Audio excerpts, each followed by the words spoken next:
It is amazing and wonderful to have you on board. Very eloquent man. Well, it's a pleasure.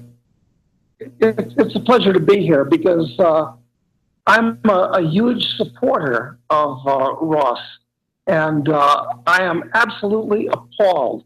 I can't tell you how shocked I am at the miscarriage of justice in his case. I mean, it's unbelievable. This is the type of thing that you would have expected to have happened in the Soviet Union, but unfortunately, the U.S. is progressing in that direction. I can only hope that the recent election of Trump will slow the trend as opposed to accelerate it, but anything's possible. Yes. Have you had anybody on? Have you had anybody on who is connected with the Donald? I have no idea what his views on what happened to Ross would be. Yes, it would be a very difficult situation. As a matter of fact, we have, Doug, I think you know Ernest Hancock from Phoenix. He was joining us a moment ago, and he's still right there. Ernest, we see you right on there as we've got Doug coming in by phone and listening to this. But yeah, Doug, we see what's happening. And as people have said on our free Rossathon here, that we're appalled with what's happening and wondering, is this the trend? That's the question we keep asking. Is it toward more statism, or do we see a possibility of hope? Doug, from your perspective internationally, you happen to be in Argentina right now at your place there. What do you see? Are we moving toward less government or more government? What do you think? Well, you've got some conflicting trends. On the one hand, all of the world's nation states have been getting bigger and bigger and stronger over the last 100 years. So that's the bad news. The good news is that they're all bankrupt. And I do mean almost all of them around the world, seriously bankrupt.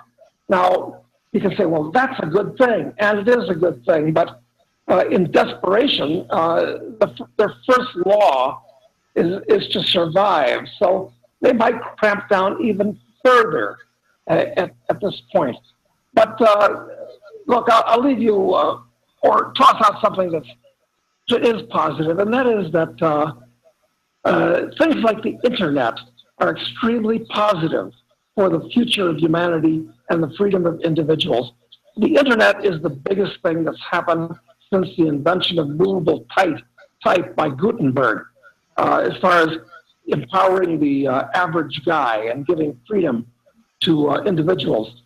So I'm optimistic for the long term, but I think things are going to get rougher for the short term. And I'm really unhappy about what happened to Ross, both because it's an affront to simple justice, and it's a warning that what happened to him had happened to I think we just lost Doug Casey. What a great there speaker and thinker. Yes, indeed. Well, Really. we've got a lot of opportunities. Lynn, what are your thoughts on what Doug said? I hope that it's true that we're moving towards more freedom. Yeah. I don't know. Yeah. I'm hopeful, I'm cautiously optimistic, but I'm also fearful of losing our freedoms. Yes, and that's what this is all about. And we Yeah. appreciate Doug joining us. So it sounds like we had some technical challenges there, which happens now and then. But Doug, we greatly appreciate you being with us.